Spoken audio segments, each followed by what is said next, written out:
Real Buzz presents English story The Golden Goose. So let's begin the story. There was once a man who had three sons, the youngest of whom was called the simpleton, and was despised, laughed at, neglected on every occasion by his brothers.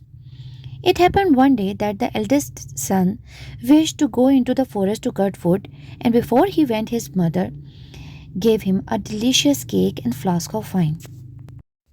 When he came into the forest, a little old grey man met him, who wished him good day and said, "Give me a bite of your cake and let me have a drink of your wine. I am so hungry and thirsty." But the youth answered, "Give you my cake and my wine?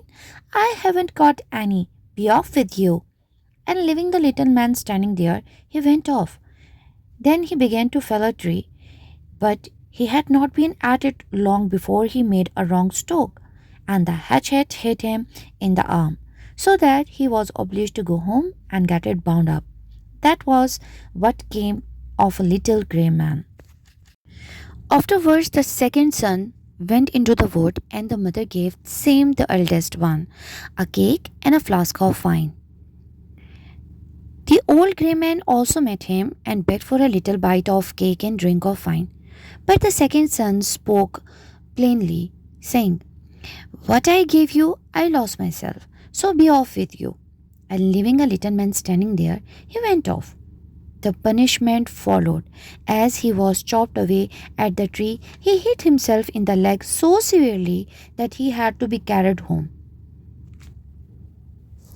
Then said the simpleton, "Father, let me go for once into the forest to cut wood."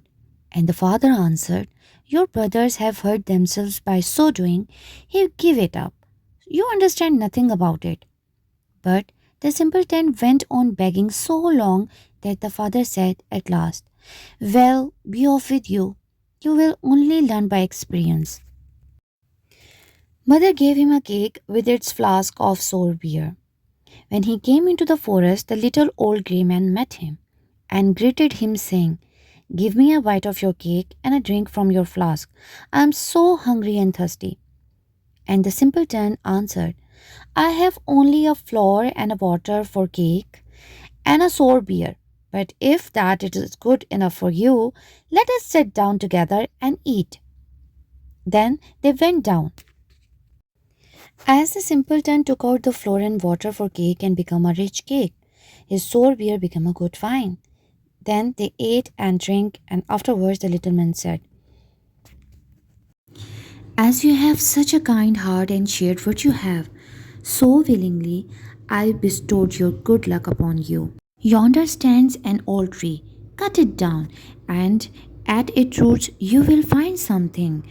After saying this, the old man took his departure. Simpleton went there and hewed away at the tree.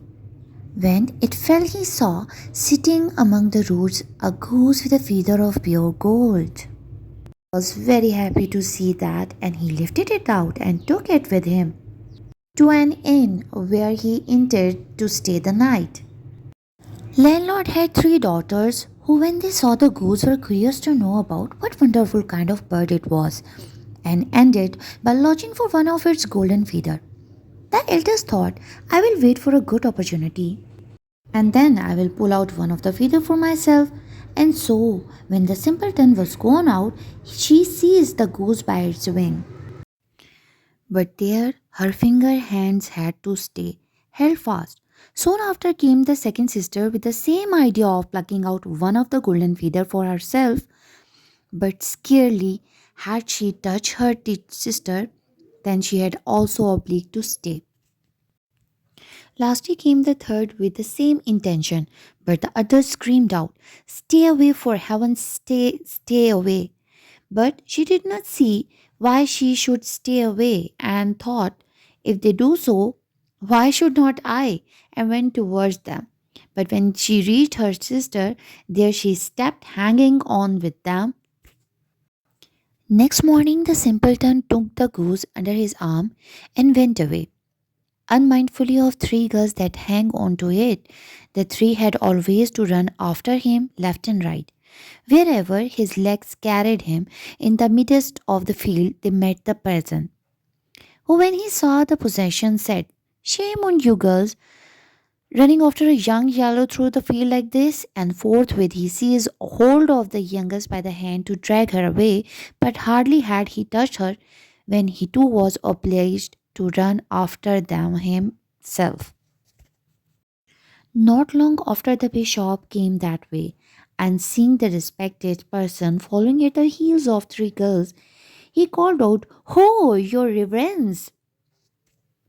Whether away so quickly, you forget that we have another christening today." And he seized hold of him by his hand, but so no sooner had he touched him than he was obliged to follow on too. As the five tramped on, one after another, two peasants came up from the field, and the person carried out to them and begged them to come and set him and the bishop free. But no sooner had they touched the bishop than they had to follow on too. And now three were seven following the simpleton and the goose. The simpleton, when he heard this, went with his goose and his hanger on into the presence of the king's daughter. And as soon as she saw the seven people following always one after the other, she found that so funny that she burst out laughing and seemed as if she could never stop. And so the simpleton earned a right to her as his bride, and the marriage took place immediately. And at the death of the king, the simpleton possessed the kingdom and lived long and happily with his wife. So, guys, this is end of the story. Hope you like our video. Please subscribe our channel and like our videos. Bye bye.